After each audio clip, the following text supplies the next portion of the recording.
अस्सलामुअलैकुम वरहमतुल्लाहि वबरकातुहू। कैसे हैं आप सब? आई होप आप सब ठीक ठाक होंगे। अल्लाह पाक आप सबको खुश आबाद रखे। आज तो ढेरों ढेर आप लोगों के लिए दुआएं हैं। अल्हम्दुलिल्लाह हम भी बिल्कुल ठीक हैं। And welcome back to another vlog and rainy day vlog. Recently video पर आप लोगों ने मुझे इतना प्यार दिया, इतने प्यारे प्यारे कमेंट्स किए कि दिल खुश हो गया और दिल से आप लोगों के लिए दुआएं निकली हैं। क्योंकि जो दूसरों की खुशी के बारे में सोचता है तो फिर अल्लाह ताला उसकी खुशी का जिम्मा अपने सर ले लेते हैं। तो बस मेरी आप लोगों के लिए बहुत सारी दुआ है। खुश रहें, आबाद रहें, फलते फूलते रहें। आमीन सुम्मा आमीन। तो आज है जी जुम्मा का दिन और सुबह ही इतनी प्यारी बारिश हो रही थी। ज़्यादा बारिश नहीं हुई लेकिन हल्की फुल्की मज़ेदार सी बारिश हुई जो कि मैंने आप लोगों को व्लॉग के स्टार्ट में दिखाई। और अब तो मौसम ऐसा है ना कि बारिश के बाद हब्स का मौसम हो जाता है, हवा बंद हो जाती है और हब्स का मौसम हो जाता है, जिसकी वजह से गर्मी की शिद्दत में कमी नहीं आती। हाँ, अलबत्ता सूरज की तपिश से थोड़े दिनों के लिए निजात मिली हुई है। बड़े मज़े का रेनी वेदर हुआ है। तो जुम्मा का दिन तो मोमिनीन के लिए बहुत ख़ास होता है क्योंकि ये मोमिनीन के लिए इबादत का दिन होता है। खैर ख़वातीन तो घर में ही ज़ोहर की नमाज अदा करती हैं, अलबत्ता मर्द हजरात जो हैं वो नमाज जुम्मा मस्जिद में अदा करते हैं। तो लेकिन फिर भी चूँकि ये तमाम दिनों का सरदार है तो इस दिन नमाज के लिए एहतमाम करना अच्छा लगता है मुझे। और इस दिन स्पेशली मैं अपनी जाय नमाज को भी खुशबू लगाती हूँ। अदर डेज़ में भी लगाती रहती हूँ लेकिन इस दिन मुझे बहुत अच्छा लगता है स्पेशली एहतमाम करके नमाज अदा करना। एक हदीस मुबारक है कि अस्सलातु नूरुल मोमिन, नमाज मोमिन का नूर है। जब इसकी गहराई में जाकर इंसान सोचे, हम नमाज को बड़ी जल्दी अदा कर देते हैं। एक ज़िम्मा होता है जो कि हमने अपने सर लिया होता है और बस फ़ौरन हम अपने सर से उतार देते हैं। हालांकि नमाज जो है वो एक अल्लाह पाक से मुलाकात का टाइम होता है।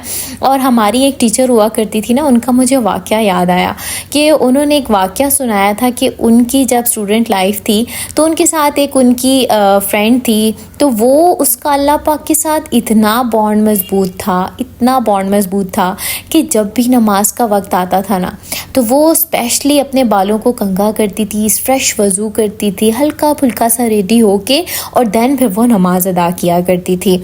तो वो कहती थी हम लोग जब एग्ज़ाम के दिन होते थे तो हम बड़ा उसको कहते थे, यार तुम अभी वैसे फ़्रेश वज़ू कर लो, क्या तुम अब कपड़े भी स्पेशल चेंज करोगी नमाज के लिए और तैयार शार भी होगी। तो वो कहती थी कि नहीं, ये अल्लाह पाक से मुलाकात का टाइम है, इसे तो मैंने ना इसी तरह से अदा करना है।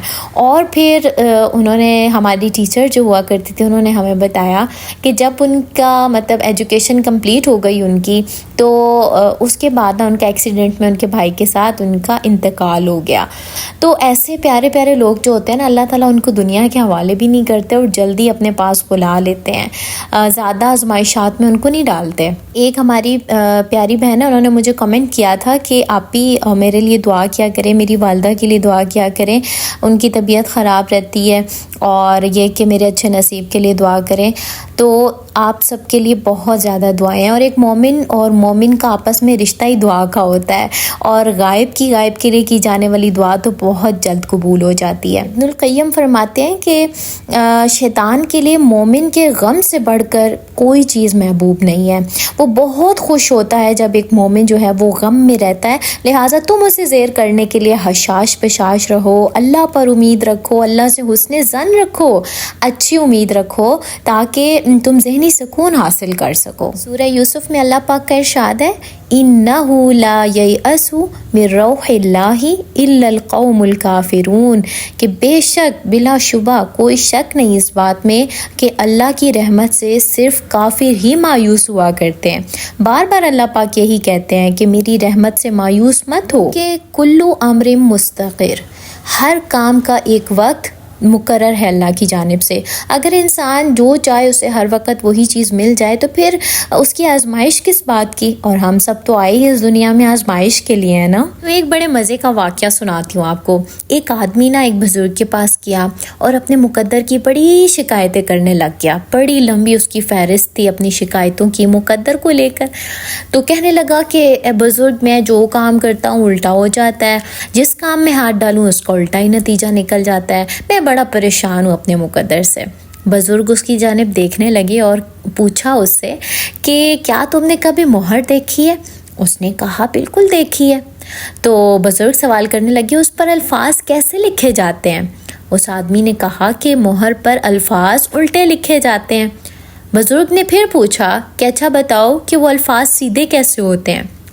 वो आदमी कहने लगा कि जब उस मोहर को कागज़ पर लगाया जाता है तो उसके अल्फाज सीधे हो जाते हैं। तो बुजुर्ग कहने लगे कि जिस तरह मोहर अपना माथा जब कागज़ पर टेकती है तो उसके सारे अल्फाज सीधे हो जाते हैं, इसी तरह तू भी जा, वज़ू कर और अपने मालिक के हुजूर, अपने खालिक के हुजूर अपना माथा टेक, तेरे भी सारे बिगड़े काम, उल्टे काम सीधे हो जाएंगे। बाज़ दफ़ा हम ज़िंदगी के ऐसे मरहले पर होते हैं जहाँ दिल बोझल हो जाता है, आंखें नम रहती हैं इंसान की, हर रास्ता इंसान को बंद महसूस हो रहा होता है। लेकिन इस वक्त बस ये बात समझने की ज़रूरत होती है कि ये वक्त हमेशा रहने के लिए नहीं होता। हर रात के बाद एक रोशन सुबह ज़रूर होती है और हर मुश्किल के बाद आसानी ज़रूर आती है। वो आंसू आपने छुप छुप कर बहाए हैं ना, वो ज़ाया नहीं जाएंगे, और जो दुआएं आपने दिल की गहराइयों से मांगी हैं वो भी इंशाल्लाह ज़रूर कबूल होंगी। तो अपने दिल को तसल्ली दें और अपनी हिम्मत को बांधें, और सबसे बड़ी बात जो मैं आपको कहना चाहूँगी, अपने लिए बहुत ज़्यादा दुआएं किया करें। आपका जितना ताल्लुक़ अल्लाह पाक के साथ मजबूत होगा, आप अपनी लाइफ में उतने ही चेंजेस होते हुए देखेंगे। इंसान है ना, क्या करें, कभी ईमान ओहद पहाड़ की तरह मजबूत होता है तो कभी मकड़ी के जाले की तरह कमज़ोर होता है। बस थकना नहीं है, हिम्मत नहीं हारनी, हर वक्त हर लम्हा अल्लाह पाक का जिक्र करते रहना है। नमाज पढ़नी ही पढ़नी है, चाहे दिल करे या ना करे, तिलावत करनी ही करनी है, चाहे दिल राजी हो या ना हो। खुद को नफसानी ख्वाहिशात से बचाने की कोशिशें करनी है और शैतान के हमलों से खुद को महफूज रखने की और अल्लाह पाक से जुड़ने की कोशिशें हर लम्हा हर घड़ी लाजमी करनी है। और दुआएं तो हर लम्हा आपके साथ हैं, क्योंकि आप लोगों ने मुझे इतना प्यार दिया। मैं जब भी अपनी रिसेंटली वीडियो के कमेंट्स रीड करती हूँ, सारे पॉजिटिव कमेंट्स मुझे इतनी एनर्जी देते हैं और आप लोगों के लिए दिल से दुआ निकलती है। तो खैर आज मैंने ना भिंडी बनाई थी, जो कि आप लोगों ने देखी होगी वीडियो में। साथ मैंने ना आज चप्पल कबाब ट्राई किए थे। बहुत बड़े मैंने नहीं रखे क्योंकि उनको मैनेज करना थोड़ा मुश्किल हो जाता और फर्स्ट ट्राई भी थी मेरी, तो इसलिए ना मैंने थोड़ा उनका साइज़ छोटा रखा। रात में कुछ थोड़ी बहुत चीज़ें ख़त्म थी तो मैंने अदनान से कहा कि चलते हैं कुछ ग्रॉसरी कर आते हैं। बस मोटी मोटी चीज़ें ही हमने ली, क्योंकि हम लोग पैदल वॉकिंग डिस्टेंस पे ही चूँकि है स्टोर, तो इसीलिए हम ना पैदल ही चले गए थे। तो इसीलिए हमने कहा थोड़ी बहुत चीज़ें जो लानी है वो ले आते हैं। अच्छा, मैंने आप लोगों से एक दफ़ा डिस्कस किया था कि मैं हर वीडियो में कोशिश करती हूँ कि अपनी ज़ात की इस्लाह के लिए भी और आप लोगों के लिए भी कोई ना कोई पॉइंट निकालती रहूँ जिसको हम डिस्कस करते रहें और अपनी ज़िंदगी के लिए एक अच्छे असूल लेते रहें।